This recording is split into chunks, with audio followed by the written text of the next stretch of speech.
You're listening to What She Said, a podcast for bloggers and creatives hosted by me, Lucy Sharif, a freelance journalist living in London.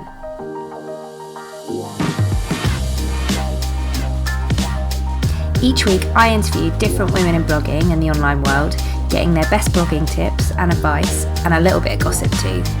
Thanks for listening.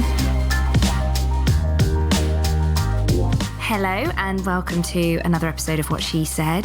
This is episode 6. Super exciting. Okay, so I've got another returning guest this week, which is awesome. I love getting to chat to people that I've chatted to before. This week I got to talk to the amazing Kayte Ferris of slow living blog Simple and Season, all about the importance of diversifying your income streams in blogging and in life, and how she came to the realisation you can't live off sponsored posts alone. Kayte's had an epic journey in the past year, going freelance, starting her coaching business, and she's now running retreats too. So if you have been struggling to understand how to make ends meet yourself from blogging, this is the episode for you.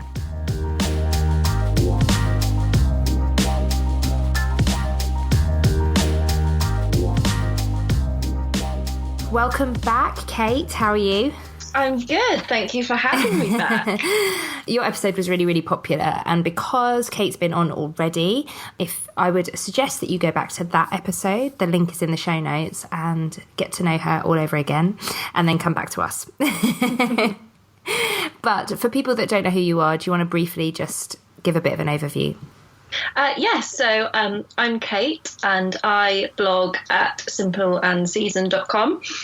So I started the blog in kind of the summer of 2016 as a way of kind of getting some creativity when I wasn't getting a lot out of my marketing job. And then this year, 2017, has been a bit of a whirlwind where I ended up quitting my job, moving to Snowdonia, and I'm going freelance and working as like a marketing mentor and a creative business coach. And so, now I'm just sat looking out at a mountain. So, my life's changed quite a lot this year. One of the things that I really wanted to talk to you about was something that you're really good at doing yourself, but also that you coach other people in doing, and I guess you'll probably be talking about that bit in your upcoming workshops as well, is diversifying your income as a blogger, but also as a freelancer. I guess it's not specific to blogging, but it's very important to do it. Yes, definitely. I think blogging, in terms of just like getting sponsored posts and earning a living from that, although I've kind of come in at it kind of at this end, I've not been doing it for 10 years, but I do get the sense that you're quite a small fish in a really rather large pond. And so diversifying your income is so important, because there's no way you can just survive on doing sponsored posts. And especially in the niche that I'm in, which is all about slow living, I'm very much a big supporter of independent businesses, because that was one of the reasons why I wanted to leave my job, was because I was kind of really grossed out by all the corporate marketing. So that's really important to me. But then that also comes with the fact that the businesses that I care about and want to support on the blog don't exactly have big budgets. So it was important for me to be able to live that I was diversifying what I offered and not just relying on sponsored posts. So is that where the coaching initially came in to it? Yeah, so I knew I wanted to leave my job, and I knew I wanted to help people with their marketing. Mm-hmm. It was something that always really came easily to me. And then as I was talking to people on Instagram and meeting people and seeing what people were doing online, it kind of dawned on me that it doesn't come easy to everybody. And I think when you've got a skill, you don't always realise that not everybody can do it. That was what I wanted to do. And I started off thinking that I'd just do freelancing. But then the more I spoke to people, and as I was developing my own business as well, I was like, well, I don't want somebody else to come in and do this stuff. I just want to learn how to do it and do it all myself. So that's why the coaching started, really, because I thought, well, I'm fairly good at explaining things. I can teach people how to do it, and then they've kind of got control over their business for themselves. That's how I started with coaching as well, because I think you're absolutely right. If you want to be a full-time blogger, or you want your blog to be the jumping off point, you cannot live by sponsored posts alone. There's an episode number 3 with Monica Stott, and it will be number 1 of this series, Monica Stott again, and she's talking about making money online. And one of the things that we talk about is that numbers aren't the only thing that matter, but if you want to make your money from things like affiliate marketing, you need those big page views. Thinking about some of the other ways that you can make money is really important, not just for the fact that it's easier, because it's not easier. It's I don't want to put words into your mouth, but I would say it's more satisfying. Yeah, exactly. So I've never done any kind of affiliate marketing or selling, advertising my site or anything, because the things that you have to care about to get that, I just can't bring myself to care about. That just doesn't light my fire. And the whole point of kind of going off on my own was to not have to worry about things that bore me to tears. That's not a route that I've chosen to go down just because it's not kind of exciting to me. But then there are people who are very numbers driven and who that kind of more passive style of income would be just a really great thing to have. So it's probably a good thing to have in the arsenal, but I just couldn't be bothered. Yeah, and you've got to go with what works for you. For me, it was more about building a new lifestyle rather than just like getting a bit of extra cash off the blog. So it depends what you want out of it, really. There's no right or wrongs on that front. How would you help somebody identify, or what would your tips be to help identify which route to go down? Because I think a lot of the time there's so much noise out there, right? So, and especially when you're new, you feel like you have to take in all the noise, and it's a little while for a lot of people. Some people come to it quicker, but it's a little while before you can go, actually, this is the noise that I want to listen to. This isn't noise, this is useful, and this isn't. And you often end up feeling like you can't see the wood for the trees, which actually, that's a perfect analogy. Because thanks for that. Yeah, no worries. That I promise that wasn't set up, but actually this is the whole ethos of your workshops. Yes. I promise it wasn't set up. No, it is really difficult to know what you actually want to do. And it's something that I do talk to people and clients about quite a lot, especially because you kind of start thinking about, what do I want to do? And quite often what you want to do isn't what people will pay for. So I'd quite like to just sit in my room and write all day and take pictures, but people aren't going to pay me to do that.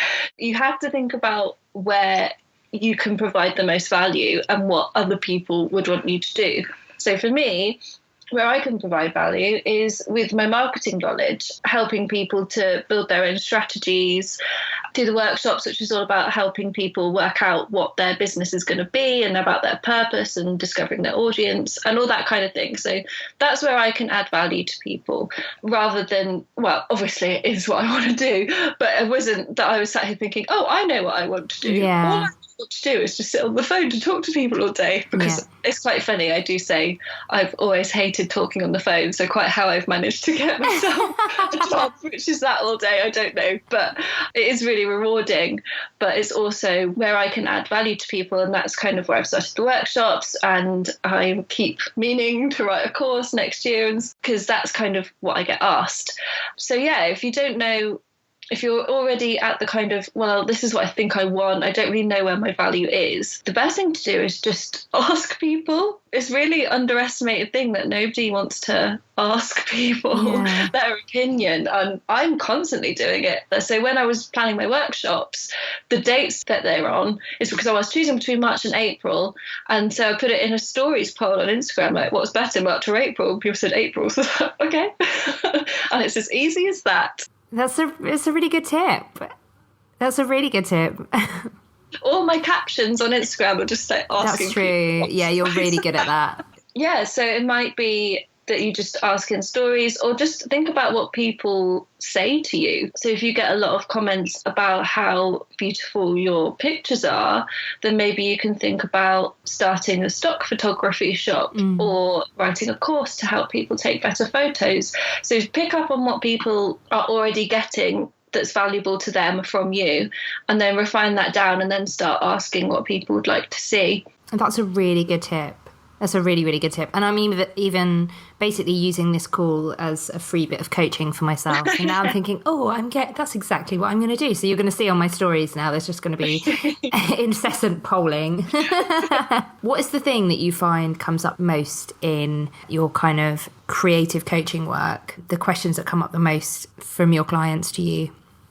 Well, because I'm very much focused on marketing, kind of like a generalist business coach, because I don't have that knowledge. So I'm just focusing on what I can actually do. So a lot of people who come to me are at a point where they've got an idea, or they've got a kind of embryonic business that's maybe a couple of weeks old, or they've been going for a while and they've just had a major change, and they're at a point where they're on kind of one side of a canyon, and then where they could see so clearly where they want to be on the other side, but it's just building the bridge across. They've got no idea how to bridge that gap between where they are and where they want to be. So that's really what I get asked a lot, is that, but how do I get there? And it's all about just actually taking the time to know what you're doing, and actually know what you're doing and who you're doing it for. There's a big difference to being like, oh, I'm a marketing coach, and then actually knowing when you sit down and you get on the phone with someone what you're going to talk about. Yeah.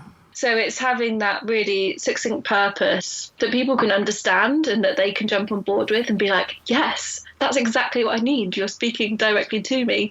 And knowing who your audience are and how you can serve them best. It really comes back to that idea of value again, and thinking, well, who are these really specific people that I can serve, and how can I give them value, and then giving it to them. And once you know that, once you know what you do and who you're doing it for, then the rest of it just flows, because then you know, oh, well, I really know my audience. So I know that they're scrolling Instagram at around this time on the train and they're looking for some inspiration. So I'll pop that there.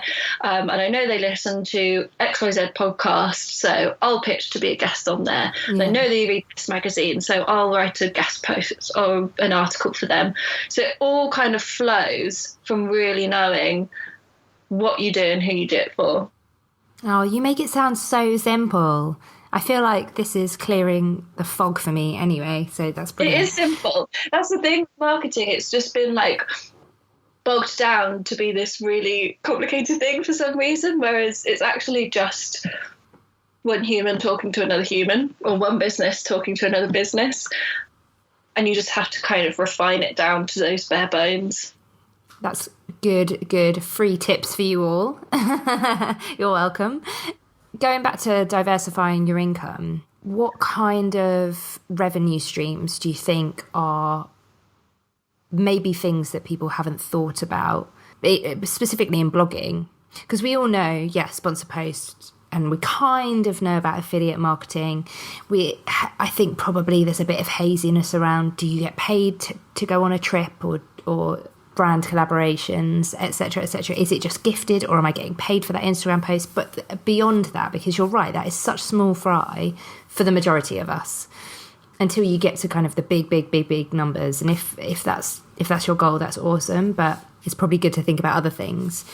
What are some other ways to diversify? Yeah, so I think it really does depend on the kind of blogger you are. At the moment, there's a huge shift towards the sort of educational style things. So every man and his dog has got an e-course coming out, or are offering services. So if you've got that one hook that's really valuable to people that you can sell as an educational product, then that's a really good one to go for, because it's all online. It's very kind of not low effort. It is a lot of effort, but you don't need to have a shop to do it. So it's quite easy. You can just do it from your laptop. If you're sat there thinking, well, I just write about clothes or whatever it is that you just can't think that you have anything particularly valuable, then I actually dig into that a bit more, because if you are a fashion blogger, then something like a capsule wardrobe guide or kind of styling coaching, that would be really valuable to me, because me too. I just work from home now, so I'm just like, don't even iron anything anymore. I mean, I'm in my pajamas right now, so So that's one way of doing it. A huge thing that I think we're going to see more of, that's been growing over the last couple of years, is actually experiences. And not just as a product, just as a way of marketing. You see a lot of the big brands are really getting into experiential marketing, so events and apps that take you on journeys and all that kind of thing. So I think that's probably a kickback against everything being digital and all our relationships being digital, is that actually people want to get in a room and talk. Yeah. So that's kind of why I started my workshops, because I'd been to a couple of workshops and I was like, no, that there really is no competition for the connection that is happening in this room. So that's something that you can do if you want to have in-person meetups, even if it is just networking events for bloggers. Yeah. I know everybody wants to meet up and nobody really kind of has the impetus to put something together. That's so true. Yeah, like retreats or just nights out and everybody pays a tenner and you get sponsorships from brands or whatever. That's a really good one, I think. And then also, what I was thinking as I was talking, something that we don't really consider is actually just content creation for brands, not even sponsored stuff. Just, and you'll get emails from brands and you're just like, that's not a great fit. But they came to you because they like your content. Yeah. So just say, well, I'll create the content and give it to you to post. I've done that before. It's such a good idea because it's not easy money, of course, because you have to create the content, but it's just, don't just say no because it doesn't work for your blog, because they value your writing or your photography or whatever it might be. Yeah, when they come to you, your audience is just one of the things that they're buying into. So if you're not prepared to kind of give them that, then there's always something else to give. I think we tend to be quite black and white in this world. It's like, no, that's not for me. Yes, that's for me. And actually, there are a lot of grey areas in everything. And there's always a way that you can get something out of an opportunity. Totally. Something that Monica Stott talked about in the episode, so it'll be episode 1 of this series, is upselling. I think a really underrated thing is press releases. If you've ever been a journalist or anything, you'll get hundreds of press releases. I get absolutely stacks of them daily. The majority of people just ignore them because obviously they're a mass email to a lot of people, and so sometimes people just delete them, whatever. But if you go back to that person, there's ways that you can maybe go back and say, well, I can't come to this hotel opening that you've invited me to, but how about I write about it? Or there's stuff that you can do with press releases, lots of things that you can do. You can get sponsored posts out of it, or you can just build a relationship with a PR that can turn into work. But I think so many people just delete them because they kind of see it as spam. Because you're right, because we're black and white. We see this press release and like, oh, it's not for me, delete. Yeah, and even if you get an email from a brand or something, like, you're like, oh, no, I don't care about hand sanitizer. Yes. You forget that there's an actual real person who sent that email, and that real person might get a job at like your favourite brand. It's all about relationships and just being a nice human. Yeah. That goes a really long way. But yeah, what you were saying about finding new ways to deal with press releases, you can also do that with any other products or whatever that you're doing. So at the weekend, I did a styling workshop for a brand for their influencer event, and so I sort of said to them, oh, and I can do some Instagram posts and a blog post if you like. And they're like, yeah, okay. So I just kind of upsold that. And I know that Jess Rose Williams, who you had on the podcast last season, she is similarly, she's writing a guide and she's doing workshops as well, all about minimal living and capsule wardrobes and stuff.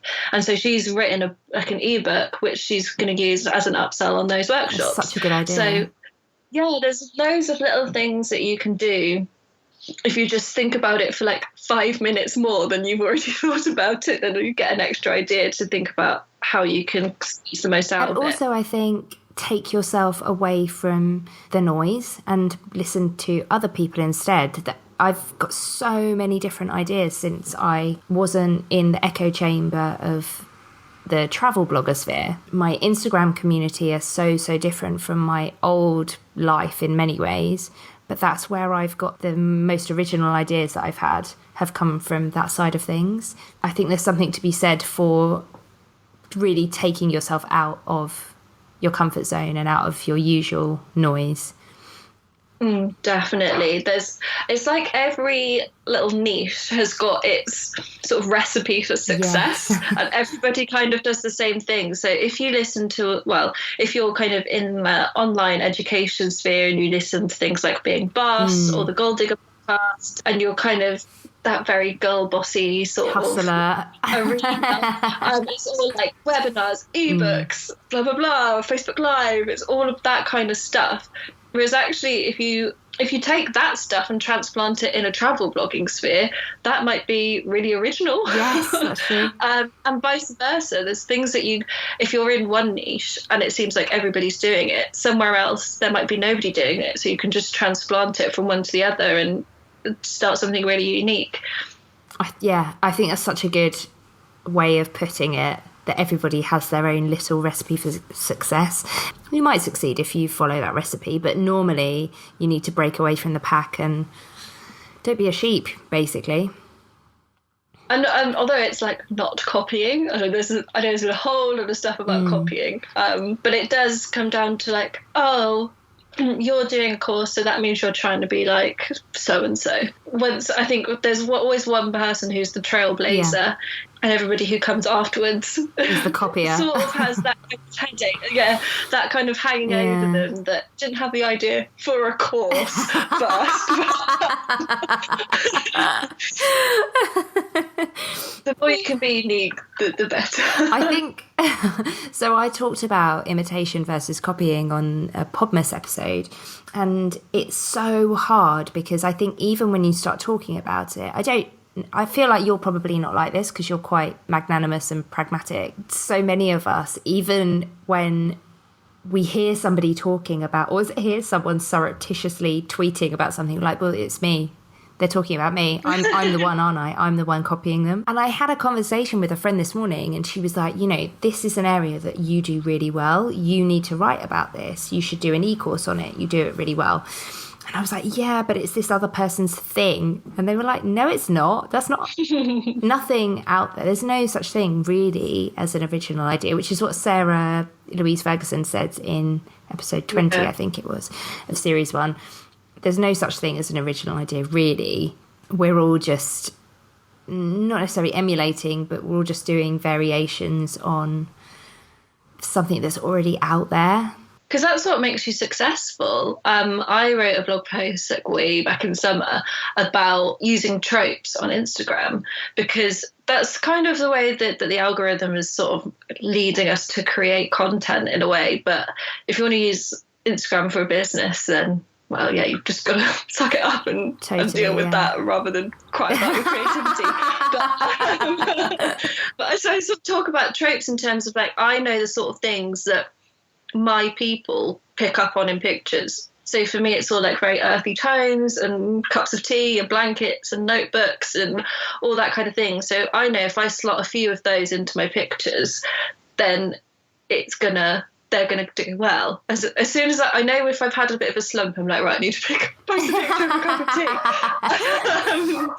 tea. But then anybody else who posts a picture of a cup of tea, I'm not going to say that they're copying me. So it is a really fine line. I do see some people who say that somebody's copied them, and I look at the pictures, I'm like, they are completely different.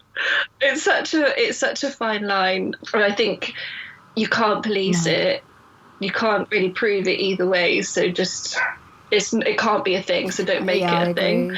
Much more important things to get on. I think we can. I was talking to Jen Carrington, and she's just the perfect example of someone who really is not a sheep. She follows her own path in the most gracious way, but she also, that means that if there's anyone out there who's maybe emulating her or copying her, or I hate to use that word, but you know what I mean, even if it feels like fairly obvious, she wouldn't care, because, and I'm not saying there are, I'm just saying even if there was someone who like stole her name, and although actually she did say if it was a copyright infringement, then she'd have an issue, but aside from that, it's all for the taking. And I thought that was such a good attitude to have, and I feel like we should all have that attitude, and because you're right, there's bigger things to be hung up on, and it can really, ultimately, all that it does is stop us from moving forward on our own path. Because if we're looking at everyone else That's a really good way of like diversifying your audience as well. So one thing that I've got planned for next year, well, I've made a list, so it's not a definitive plan yet.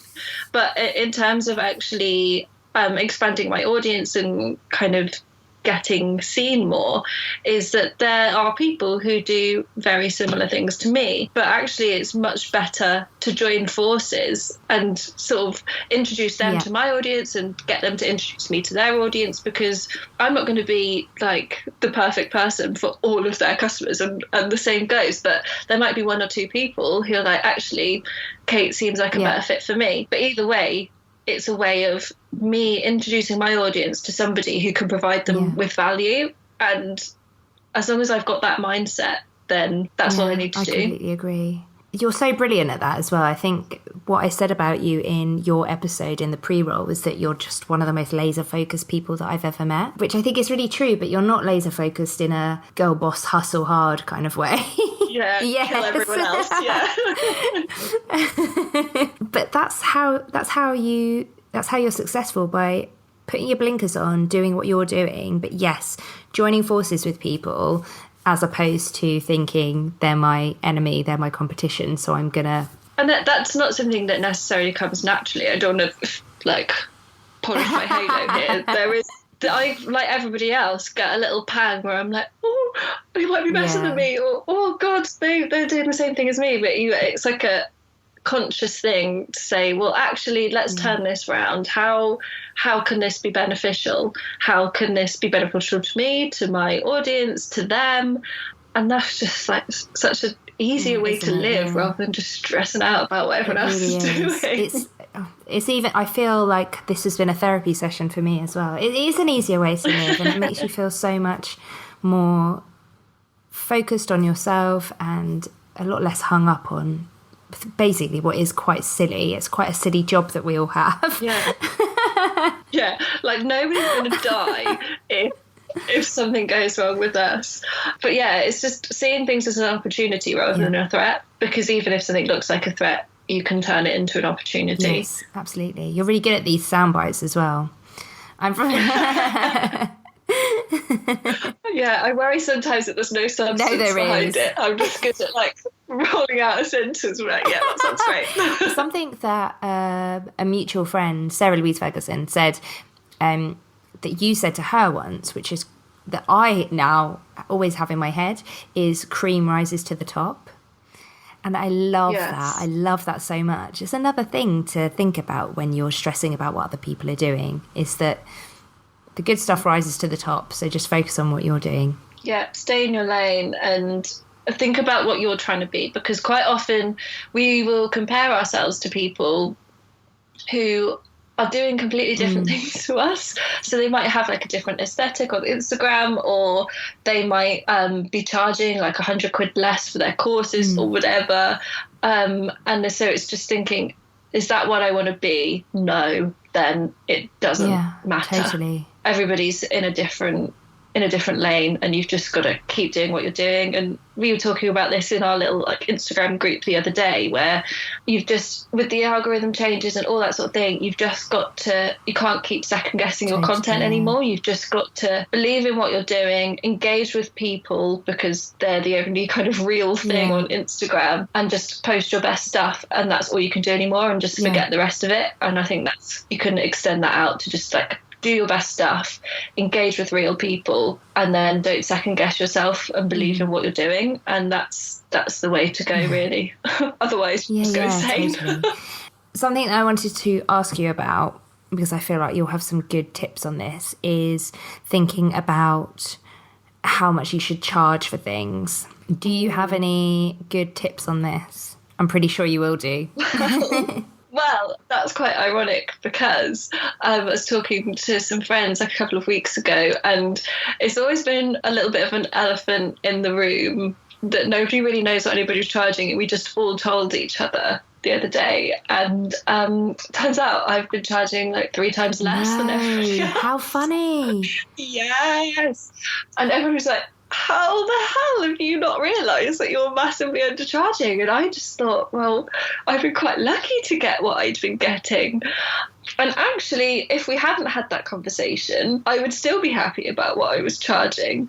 So it is difficult, and it is a conversation that needs to happen wider in the industry. And it would be really helpful if this was more open and out there, and perhaps that there were some standards. Because at the moment, it really is kind of finger in the air stuff.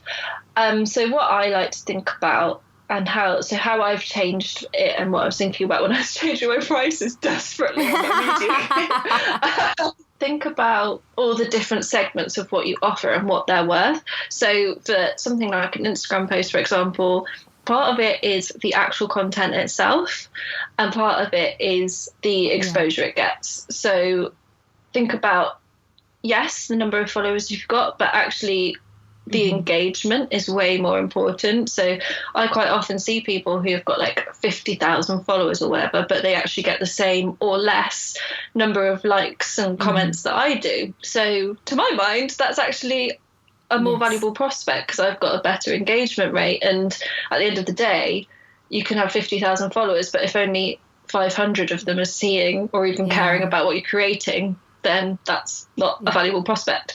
So it's a sliding scale about how many followers you've got, but how many of them are engaged, and the quality of the content that you can produce, and just believing in it and starting a little bit higher, because you'll always be negotiated down. So do you think be ballsy with your pricing?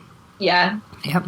Yeah, because they've come so far that they've already committed that they want you by even emailing you. So then you're not going to quote them like however much, and then they'll be like, actually, no, absolutely not. They will come back and negotiate. So just know what your bottom line is there. But yeah, it's difficult, and don't be afraid to ask either. So quite often I get people get in touch, no mention of budget or anything like that, and then I send over my media kit with my rates on and everything. They're like, oh yeah, that's great, that's fine. So they always do have budget. They just don't like to lead with that. So don't feel like, oh, I can't ask. And if you're not being paid, because I still do unpaid stuff because I just like the person or like the product, like don't kill yourself over it. Yeah, that's a good point. I've got a friend who created like these absolutely stunning pictures. Like I thought she'd got them off Pinterest, they were that good. And she was agonizing over it for like weeks, and like so much of her energy went into it, let alone like the time taken to actually style them and take them, but just the energy of like night after night worrying about it, and it wasn't even paid. And I was like, mate, crazy. Yeah, so not worth it.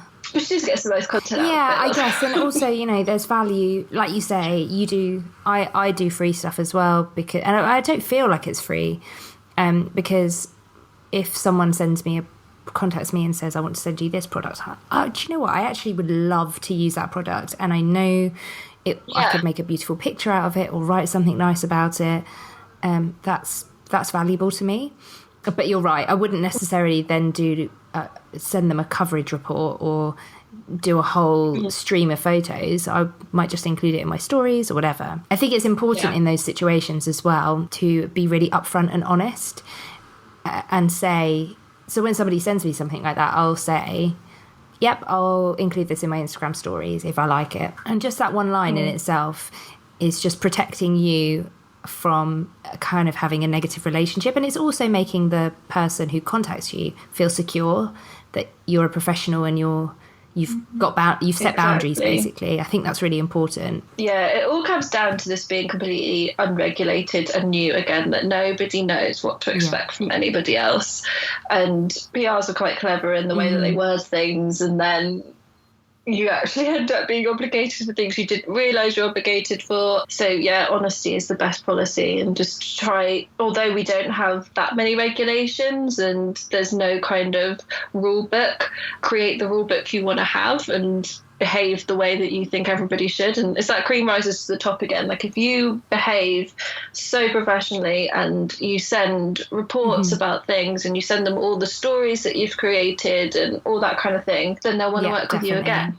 And it's something that's come up in a few of these episodes that I've recorded, talking about treating, it doesn't matter how small the job is, or the collaboration or whatever is, treat everything really professionally. Treat it as if you're getting paid what you want to get paid in the future, because like you said earlier, that person might go to a brand that you really love, or they might become head of XYZ, and you don't want to get a bad name for yourself. You want to be that person who they're like, oh, I worked with them ages ago and they were brilliant, even though I didn't pay them or whatever. Definitely. Because that's all we've got, isn't it, as bloggers, our reputation, really. Absolutely. And it's super important to protect it. Yeah, definitely. And really own what you do as well, not taking things that don't feel right, but maybe saying you'll create content for them or whatever, and just, staying in your lane. On that note, can you tell everybody where to find you online? And also, do you want to talk a little bit about the workshops? Yeah, that'd be great. So I am simpleandseason.com. So that's my blog, which kind of has a mix of marketing tips and simple living. And it does go together better than that kind of sounds. And so, and then Instagram, I'm Simple and Season, and then Twitter, Simple_Season, because let's count, whatever it was. It's just so annoying. Yeah, so next year I'm running workshops called the Out of the Woods workshop, which Lucy so kindly alluded to earlier, which is all about, as it kind of says on the tin, getting out of the woods with your business. So whether you've kind of been plateauing for a bit and you're not really sure what to do, you kind of feel like you're out of control and it's kind of a runaway train, or you're just starting out, it's going to be a really great way to kind of nail that down. So there'll be a group of about 10 of us in some really beautiful places that I've chosen because they're like cozy and we can take our shoes off and drink tea and just be really relaxed. And big pieces of paper, chatting with a group of like-minded people, and it's going to be really beautiful.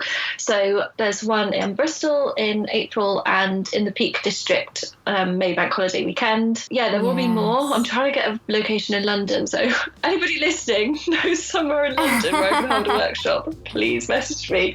They're so difficult and they're so expensive. So there'll be more coming, but it's Bristol and kind of just outside Sheffield for the spring on my site. Thank you so much again, Kate.